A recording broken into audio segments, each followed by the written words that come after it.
Gipalubong na lang sa kapulisan sa Surigao City Public Cemetery ang putol nga lawas o sa kalalaki gikan hawak hangtod tiil nga napalgang naglutaw-lutaw sa sapa sa Barangay Rizal. Wala kuno'y tagtungod nga miduol sa kapulisan o nawala ag miyembro sa pamilya aron ilhon ang patayng lawas. Naka-shorts nga color blue ang biktima. Padayon pang kapulisan sa pag-imbestiga sa kaso. Paspas kabidako ang kalayo tungod dugol ang kabalayan nga gama sa light material sa Barangay Poblacion Alegria, Surigao del Norte. Gani miabot og halos usa ka oras sa pagpalong sa kumbiruhan sa kalayo sa mong lugar nga miabot sa second alarm. Human makontrola ang sunog, migawas nga 4 ka balay ang totally damaged samtang 5 ang partially damaged. Sumala sa BFP nga posibleng kuryente ang tinubdan sa sunog.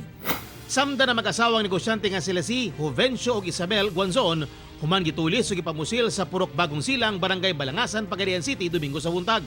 Pauli na mga biktima sakay sa ilang van, dihang gipara sila sa pipila karbadong lalaki dungan sa pagtiwan og pusil ug bideklara og gold up.